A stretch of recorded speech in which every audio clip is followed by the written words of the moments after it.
ঢাকা আন্তর্জাতিক বাণিজ্য মেলায় গিয়ে আমি লাখ টাকার হুন্ডা কিনে নিয়ে আসলাম এবং জামাইয়ের কাছ থেকে কাচ্চি পাইয়ে কাচ্চি খেয়ে আসলাম। সো হ্যালো এভরিওয়ান, আসসালামু আলাইকুম। কেমন আছেন সবাই? আই হোপ আপনারা সবাই ভালো আছেন, আমিও ভালো আছি। বরাবরের মতো বড় একটা ভিডিও নিয়ে চলে আসলাম ছোট রাঁধুনির রুমা থেকে, আমি রুমা। তো ইন্ট্রো দেখে তো অনেকেই বুঝতে পেরেছেন যে আমি আজকে কোথায় যাচ্ছি। হ্যাঁ, আজকে আমি ঢাকা আন্তর্জাতিক বাণিজ্য মেলা যাচ্ছি। তো দেখতেই পাচ্ছেন, কিন্তু এই রাস্তাটা কে কে চিনেন অবশ্যই কিন্তু আপনারা কমেন্ট করে জানাবেন। এই রাস্তাটা কিন্তু আমার অনেক ভালো লাগে, অনেক সুন্দর একটা রাস্তা। তো রাস্তাটা পার হওয়ার পর দেখেন কোন জায়গায় আসলাম। এখানে এত ধুলা ছিল, পরে না রাস্তা মানে হুন্ডা থেকে নেমে তারপর হেঁটে যাইতে হয়েছে আর কি একটু রাস্তা। তো দেখতে পাচ্ছেন কত হুন্ডা, এখানে হুন্ডা রাখার জায়গায় ছিল না, ঝগড়াঝাটি করে অনেক কিছুর পর আর কি রাখতে পেরেছি। দেন এই যে অবশেষে কিন্তু অনেক ঠেলাঠেলির পর আমরা ভিতরে ঢুকতে পারলাম। তো মেলায় যাই রে ঠেলা খাই রে, একদম ঠিক অবস্থা, একদম মানে সেই ঠেলা খাইতে খাইতে অবস্থা খারাপ, গরম লেগে গেছে। এখন সেজন্য মাথা ঠান্ডা করার জন্য আইসক্রিম নিলাম। এখন আইসক্রিম খেয়ে আগে মাথাটা ঠান্ডা করি, তারপর দেখি কোথায় যাওয়া যায়। আমার তো একদম দম বন্ধ হয়ে আসতেছিল এরকম মানুষ দেখে।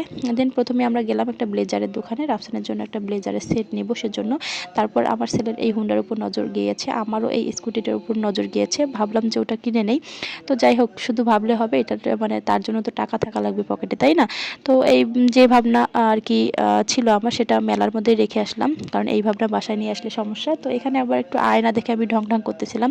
ছেলে আবার দেখেন চেয়ারের মধ্যে উঠে কীভাবে দোল খাচ্ছে। আর এখানে দেখেন ছেলের অবস্থা, ছেলে ভয়ে এমনভাবে মুখটা ছিল, ও কোনো একটু হাসি দিচ্ছে না, ও মানে এমন পুরা স্ট্যাচু হয়েছিল। হ্যাঁ, আর বোঝা যাচ্ছে যে ও ভয় পাচ্ছে। তো তারপর ছেলে বলছিল যে একটা পুতুল নিব, পরে এখানে দেখা দেখি করতেছিলাম পুতুল। গাইজ, এত ভিড় ছিল আর এত মানুষ ছিল, এখানে থাকার অবস্থা মানে থাকলে একটু থাকলে, যদি আর একটু থাকতাম তাহলে অবস্থা একেবারেই খারাপ হয়ে যেত। সেজন্য আর না থাকলাম, আমরা চলে আসলাম। জামাইকে নিয়ে যে বের হচ্ছে, দেখেন কত মানুষ, শুধু মাথার মাথা মাথার মাথা মাথার মধ্যেই দেখেন আবার কত সুন্দর সুন্দর বেলুন। এই বেলুনগুলো কিন্তু আমার অনেক পছন্দ। আপনাদের কাছে কার কাছে কেমন লাগে আমি জানি না। আসলে বেলুনগুলো নেওয়া হয় নাই, কারণ আমরা হুন্ডায় যাচ্ছি, এত দূর রাস্তা যাওয়ার সময় বেলুনগুলো কিন্তু বাতাসে ফেটে যেতে পারে।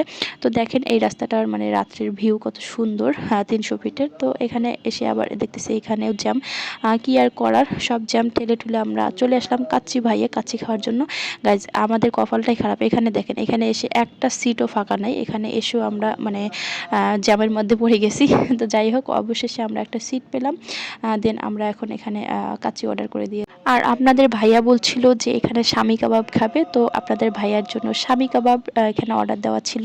তো আপনাদের ভাইয়ার জন্য না, আমাদের জন্য, তিনজনের জন্য দিয়েছিল, এবং তিনজনের জন্য তিনটা রোস্ট অর্ডার করেছিল।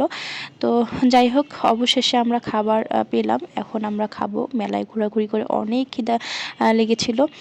তো যাই হোক, এই যে প্লেটটা সাজিয়ে নিলাম আমি, আর আপনাদের রাফসান দেখেন কীভাবে খাচ্ছে, খুব সুন্দর করে। খাবার দেখলেই আমার মানে কেমন যেন হাসি পায়, ওইভাবে খায়, এমনভাবে খায় আর কি। অল্প একটু হাতের মধ্যে ভাত নিয়ে একদম একটা নলা দিবে আর কি। এই দেখতে পাচ্ছেন যে মানে খাওয়া দাওয়া আমাদের শেষ, কিন্তু লাস্ট পর্যায়ে এমন একটা অবস্থা দেখেন, এখানে আমি এখানে আর কি পেলাম, একটু লোম পেয়েছিলাম। তো কাছের মধ্যে এরকম থাকে। আর দেখেন মশলাটা কীভাবে চুরি করতে হয়, এটা সবসময় আমি করি। তো সবাইকে আল্লাহ হাফিজ।